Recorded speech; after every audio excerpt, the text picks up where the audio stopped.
All right, just wanted to give my thoughts about this Reddit post called The State of Marvel Strike Force. And what I find the most interesting about this right here is that the author is Fate's Fury, which is in Legion of Cabal. And my understanding is he is the leader, and he has a collection power of 9 million. So I can only speculate on how much he spent on the game, but I'm going to say that it's a very large sum of money, in the tens of thousands of dollars, maybe even $100,000. I don't know, just guessing. So when Fate's Fury and Legion of Cabal and Pants of Hulk are upset and they make a Reddit post, and we're going to take a look at that. I do want to pay attention to it, and I do want to go into it. And so the post right here and the comments here overall are very supportive of the thoughts that are in this letter addressed to Foxnick. So we're going to read this together, and then I'll have some thoughts about it. Now, I only got about halfway through it, and I thought, better make a video about this. Seems kind of important. State of Marvel Strike Force. Hi, all. Wanted to start with a thank you for taking the time to read through this in its entirety. Introduction for the community. I'm Fate's Fury, the leader of Legion of Cabal. We talked about that. And the Legion family of alliances. They have several. While I might be the primary author of this public bulletin and a message to Foxnicks, this was a community collaboration for the development of this. Dismalcontent, leader of the Pants of Hulk, and several other top alliances were integral in putting this together. We set our rivalries aside, for we believe this is more important. We're putting this out because the need for change is at all-time high, and there's little to no progress in that direction for months upon months. We feel, indeed, many in the community feel that we are on the verge of collapse. For those of you alliance leaders out there and even members, when is the last time season and rewards was it should be a day of rewards, excitement, happiness? Instead, it's devoted to who's leaving today? Are my friends checking out? Will my alliance survive? Whoa, that is pretty bleak, and that is sad. That is where we are, Foxnex. You did this. Okay. So what he's saying there is that, every 2 weeks we get the season rewards. And, or actually every week, I guess. It's like on Sunday, Monday, there's usually a transition of people leaving and coming. It's usually Sunday. Attrition and throttling. Orange gear economy in Red Star is completely broken. No kidding. Especially Red Star, but I like how he talks about Orange Gear because I agree largely with the Orange Gear. Players needs a means of progress. Right now, many vets and MSF supporting player base is down to a lottery system where it's thousands upon thousands of dollars for a mere chance to progress. No kidding. Red Stars is not fun. I actually think there's a Red Star rework in the progress. That's just my personal thoughts. RNG is not a sustainable method for progress. The single most important resource in the game, Red Stars, is a lottery system. Boy, I think I made 5 videos a row when Red Star came out. Was never a fan. Still not a fan. It's not as bad as I thought, but still not a fan.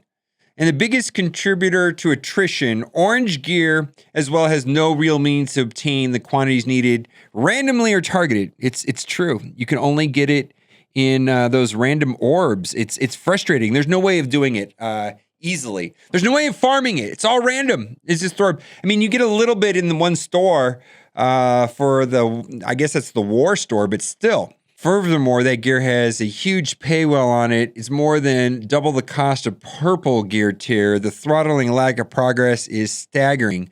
These two things alone are responsible for a huge amount of players quitting the game. New content. It is understandable that new game modes take time. However, the pace at which anything beyond new characters, corresponding event campaigns are acknowledged or released makes it appear as though it is neglected. Surely not everything is time-consuming as ISO 8, Rage, and Challenge tiers released at a much faster pace in the first year of release. What happened? Well, I can tell you what happened is that the developers for the game were contractors. The primary core builders of the game were Niantic and Seismic, and they left. Basically, I believe Alliance Wars was completed and those people left, and I don't know if there's a development team that can build new things because they left. They're gone. The people that were contracted to build the game left after Alliance Wars was built. Lack of new content is having a negative impact on both progression and interest in the game. New characters. Yeah, I think that's as far as the development team that was left behind, I think that's all they know how to do is build new characters. Just thoughts, just my thoughts. I could be wrong. They're great for excitement and possibilities might be achieved by them. There is not enough gold, ability mats, gear, and red stars being distributed that it sucks the good out of the little bit of new we do get and is looked upon negatively. On top, it's compounded with a lack of shards available to get them to a useful level of play. People who love new character releases have the resources in which to do something meaningful with them. I've been saying for a minute now that new character, that's cool. I don't have the gold to upgrade them, so what? Think about that. Unfortunately, they released in such a fast pace and the means to farm them so slow it is nearly impossible for the majority of player base to be thrilled for actual new content we do receive regularly. Negative progress. I think this is where it gets interesting right here. Stealth buffing raids. Now, I believe this is happening. I don't know why, but sometimes in the raid, it seems a lot harder. And a lot of people have said this to me. And the last time that this happened, there was the Stark Tech bug, and the developers denied there was any problems until someone found it. Leads to severe frustrations. The little progress is made is stifled. This needs to stop. Not looking for a mission or comment, just stop. I suspect that this is true. I have no proof. And it's purely anecdotal. But the feeling that I get is sometimes I go into U7 and a node that I just ran over the day before. It was really hard the next day. And I've been told it's like, well, it's just random, right? I don't know. It doesn't feel that way. And the last time it felt like this, there was the Stark Tech bug, and it was discovered by the community. ISO 8, mixed bag. This has great potential. However, given the history, it is thought that it will be a form of reset like red stars were. And what that is saying is that progression basically devalues your entire roster unless you're willing to pay for the new progression method. And so let's say you had a maxed out account, red stars is introduced, your account is no longer maxed out. It devalued. And unless you want to keep up with other people that are buying red stars, you have to pay to keep your account just as valuable. And ISO 8 is a progression system. So it does have great potential. I actually personally like the idea of ISO 8 being a way of customizing our characters and giving us a different way of progression and allow us to theory craft. However, progression in itself is basically just a huge devaluation of our existing rosters unless we're willing to progress and spend money to buy the ISO 8s or however, as well as another strangulation mechanic and a paywall like all others that exist, which is pretty much every resource in game. We don't need more strangulation, we need oxygen. This idea of new content leads to further attrition and throttling. Many are ready to quit the day of its inception. People will quit the day ISO 8 comes out. That's anytime there's a new good game mode or a new form of progression, people quit. And I'm pretty sure they factored that into the numbers. The other side of that is I cannot think of one instant player has quit for lack of ISO 8. Playtesting is prudent.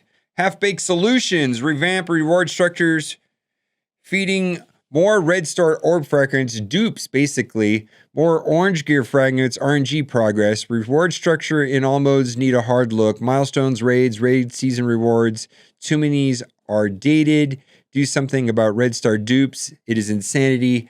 I believe they're changing the red star system, or at least giving us a way of moving forward with our characters, either by giving out promotion credits or we're going to be able to buy promotion credits. I don't know though. I'm not a fan of the red star system, mostly because of how powerful it is. The jump between 5 stars and 6 stars and 7 stars is astronomical. Astronomical. Huge. And how many 6 red stars do you have? Half a dozen? How many 7 red stars do you have? Oh, I have none. Okay. Real solutions. Reward promotion credits. I like that. Release Nexus campaign. I like that. Reward more gold. I like that. So far, I'm for all of these solutions. Add characters to stores and or campaigns at the same pace as new characters are released. And that's logical. I think the thing that most people are having issue with right now is Colossus, and Colossus is not farmable. Minerva is another one. I kind of get it though. They're trying to make some characters more exclusive than others, but it seems inconsistent on why they targeted certain ones to not be farmable and others that they just release. So I'm not sure what that means. Like if they never make hella farmable, that's going to be super annoying. It's going to be really, really annoying. These are what's needed in actual means to targeted progress is where people can actually feel good about the effort they put in. Monetized solution, promotion credits. They should be more available to purchase. And you got to remember, this person that's writing this has spent a lot of money on the game. To date, the max earned and purchase since its inception has been 1 5 red star promotion. That's pathetic. You're responsible for killing off the financial supporters. I don't even know if I remember 1 red star promotion. How much was that? Targeted progress in purchasing is what's wanted or needed. Negative return rate is at all-time high. Most offers contain items that are not needed or wanted. Some bundles make sense, but most are giving this and that. You're offering premium orbs, just offer premium orbs. Okay. Endgame. Foxnex, your frustration game design philosophy. No kidding. That's what it is. Has evolved into a predatory, abusive, and repulsive dynamic that has sucked all the oxygen from the room. That is true, but I knew that before I started playing the game. I'm just going to say that. I mean, I kind of knew what it was before I got into it. It's the nature of these games. The nature of the games is resource management, and you're frustrated into spending money if you're unwilling to wait or allocate resources efficiently. And so it becomes a measure of, do you want to spend money or do you want to go without? And it's designed in a way to be frustrating and to motivate people to spend. And I'm a part of that. I've spent money on the game without a doubt. We can no longer breathe in this environment. What we are prepared to do have already started. Community support for Boycott. Enlist the aid of content creators, any other press coverage we can. We'll spread this as far as wide as possible. We'll boycott for an undetermined amount of time. I hope you understand what this means. It's not that when we cave, it's when you will do. It is understood that some of what mentioned takes time. Some of it does not take much as well. You can easily update reward structures to show good faith effort that you're no longer sitting idle and that you are actively engaged in a creative environment. People have more joy than discontent. Boycott is easily avoidable. Will you? Before you answer, I would like to encourage you to stop and ask yourself, is it really so bad to make people happy via the means they all benefit from progress? The juice needs to be worth the squeeze, whether it's the time or money. As the proposed solutions above, they are just that. You can do better. You should do better. Now, so what they're saying is that they're going to do a boycott. And I've made videos about boycotts before, and I have been around this type of game that we're playing here, Marvel Strike Force, and I've been covering mobile titles for the last 5 years on my main channel, Mobile Gamer. And so I have made a video about effective boycotts and ineffective boycotts, and there's a link up here in the top right-hand corner.